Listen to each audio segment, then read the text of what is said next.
మూర్ఖత్వం మంచిదా కాదా అంటే అప్పుడప్పుడు మూర్ఖత్వం మంచిదంటాను నేను. అసలు మూర్ఖత్వం అంటే ఏంటి? మూర్ఖత్వం అంటే మామూలుగా ఏంటి యాక్చువల్గాను? ఒక వ్యక్తి ఉన్నాడు, నేను ఈ రాష్ట్రానికి ముఖ్యమంత్రిని అవ్వాలనుకుంటున్నాను అన్నాడు అనుకుందాం. అది ఎవరికైనా ఎలా కనిపిస్తుంది? ఎవరైనా సరే, అబ్బాయి ఎవరైనా సరే ఎలా కనిపిస్తుంది? మూర్ఖత్వంలా కనిపిస్తుంది, పిచ్చిలా కనిపిస్తుంది, అమాయకత్వంలా కనిపిస్తుంది, ఓవర్ కాన్ఫిడెన్స్గా కనిపిస్తుంది ఫస్ట్ పాయింట్. కానీ అది అతను పూర్తిగా నమ్మి, అరే నేను ఒక సామాన్యమైన కుటుంబంలో పుట్టానురా, మహబూబ్ నగర్ ఈ ప్రాంతాల్లో పుట్టాను, నా వల్ల ఎక్కడ అవుతుందిరా అని అనుకుంటే అది మూర్ఖత్వం అవ్వదు.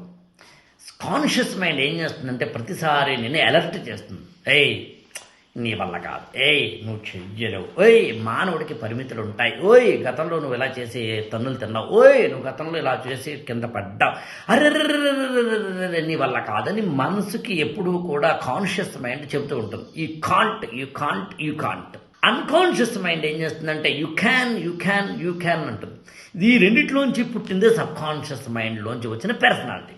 ఇప్పుడు నువ్వు మూర్ఖత్వంలో ఉన్నావు అనుకుందాం, అప్పుడు ఏమవుతుంది? నేను ఐఏఎస్ అవుతాను, నేను ఐపీఎస్ అవుతాను, నేను ఈ రాష్ట్రానికి ముఖ్యమంత్రి అవుతాను, దేశానికి ప్రధానమంత్రి అవుతాను, నేను ఎవరి శిఖరం ఎక్కుతాను అంటే మానవుడికి అసాధ్యంగా అనిపించే, నార్మల్ పీపుల్కి అసాధ్యంగా అనిపించే ఒకానొక నిన్ను మించిన, నీ శక్తికి మించిన, నీ బలానికి మించిన, నీ పరిధికి మించిన ఒకానొక బరువుని, బాధ్యతని భుజాన వేసుకుని ఎవరి శిఖరం ఎక్కాలను, చంద్రమండలంలోకి దూకాలను, అంతరిక్షంలోకి అడుగు పెట్టాలను, విమానం కనిపెట్టాలను, సెల్ ఫోన్ని కనిపెట్టాలను, ఈమెయిల్ని కనిపెట్టాలను, ఇంటర్నెట్ని కనిపెట్టాలను నువ్వు అనుకున్న ఒకనొక ఊహని నువ్వు నిజం చేసుకునేందుకు ఆ క్రమంలో ఒక ముఖ్యమంత్రి అవ్వాలన్నా, ఒక ఎమ్మెల్యే అవ్వాలన్నా, ఒక మినిస్టర్ అవ్వాలన్నా, ఒక ప్రధానమంత్రి అవ్వాలన్నా, ఒక ఐఏఎస్ ఏది అవ్వాలన్నా నువ్వు అవ్వాలి అనుకున్నప్పుడు అది మూర్ఖత్వంగా కనిపించి ఆ మూర్ఖత్వంలో నువ్వు బతికి ఆ మూర్ఖత్వంలోనే నువ్వు పని కనుక చేస్తే, చాలామంది మూర్ఖత్వంలో పని చేయకపోతే మూర్ఖులుగా ఉండిపోతారు.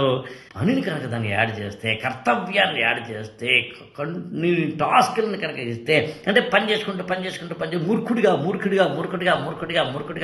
పని చేసుకుంటూ వెళ్ళిపోతే ఓ రాష్ట్రానికి ముఖ్యమంత్రి అయిపోతావు, ఓ దేశానికి ప్రధానమంత్రి అయిపోతావు. అంటే ఒక చంద్రమండలి ఎక్కేస్తావు, ఎవరెస్ట్ ఎక్కేస్తావు. అంటే అర్థం ఏంటి?